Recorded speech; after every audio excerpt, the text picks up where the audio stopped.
നമസ്കാരം, സിറ്റി ന്യൂസിലേക്ക് സ്വാഗതം. കേരളത്തിലെ പടക്ക വ്യാപാരത്തെ പ്രതിസന്ധിയിലേക്ക് കടത്തിവിടുന്ന തരത്തിലുള്ള ഓൺലൈൻ വ്യാപാരം നിർത്തലാക്കണമെന്ന് ഭാരതീയ വ്യാപാരി വ്യവസായി സംഘം കണ്ണൂർ ജില്ലാ കമ്മിറ്റി ഭാരവാഹികൾ വാർത്താ സമ്മേളനത്തിൽ ആവശ്യപ്പെട്ടു. ഇതിന് പോലീസ് കർശന നടപടി സ്വീകരിക്കണം. ഓൺലൈൻ വ്യാപാരം കാരണം കേരള സർക്കാരിന് കിട്ടേണ്ട GST വിഹിതം നഷ്ടപ്പെടുകയാണെന്നും ഭാരവാഹികൾ പറഞ്ഞു. ഓൺലൈൻ പടക്ക വ്യാപാരം തടയണം, അല്ലെങ്കിൽ അതിന് നടപടി സ്വീകരിക്കണം, അതിനെതിരെയുള്ള നടപടി സ്വീകരിക്കണം എന്നുള്ളതാണ് സംഘടനയുടെ ഇപ്പോഴത്തെ ഒരു പ്രധാനപ്പെട്ട ആവശ്യം.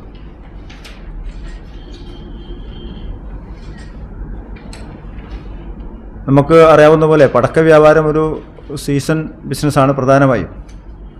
അപ്പം പ്രത്യേകിച്ച് മലബാറിൽ നമ്മുടെ വിഷു സമയത്താണ് ഏറ്റവും കൂടുതൽ പടക്കം കച്ചവടം ചെയ്യപ്പെടുന്നത്.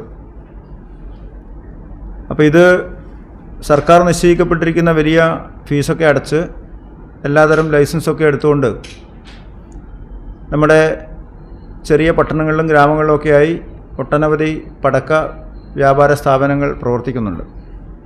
പക്ഷേ ഇന്ന് അതിനൊക്കെ വലിയ ക്ഷീണം സംഭവിപ്പിച്ചുകൊണ്ട് പടക്കം ഓൺലൈൻ വാങ്ങാൻ പറ്റുന്ന ഒരു സാഹചര്യം ഇപ്പോൾ നിലനിൽക്കുന്നു.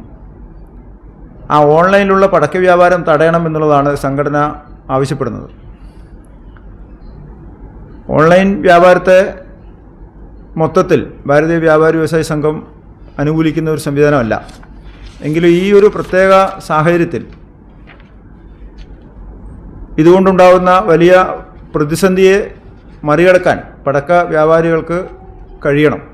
അങ്ങനെ കഴിയണമെങ്കിൽ സർക്കാരിൻ്റെ ഭാഗത്തുനിന്ന്, അധികാരികളുടെ ഭാഗത്തു നിന്നൊക്കെ നിയമം നടപ്പാക്കാനുള്ള ഒരു സംവിധാനം ഉണ്ടാകണം.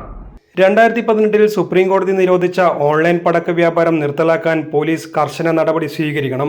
നിയമം ലംഘിച്ച് മറ്റു പാഴ്സലുകളുടെ കൂടെയാണ് പടക്കങ്ങൾ വാഹനങ്ങളിൽ അപകടകരമായി കൊണ്ടുവരുന്നത്. ശിവകാശിയിൽ നിന്നും ഓൺലൈനായി വ്യക്തികളിലേക്ക് എത്തിക്കുന്നത് വഴി കേരള സർക്കാരിന് കിട്ടേണ്ട GST വിഹിതം നഷ്ടപ്പെടുകയാണെന്ന് ഭാരവാഹികൾ പറഞ്ഞു. വാർത്താ സമ്മേളനത്തിൽ ഭാരതീയ വ്യാപാരി വ്യവസായി സംഘം ജില്ലാ പ്രസിഡന്റ് PS പ്രകാശ്, ജില്ലാ general secretary EP Sumesh, AV Harish Kumar, Tindo Jacob, Divyan Rajeevan എന്നിവർ പങ്കെടുത്തു. News desk city news.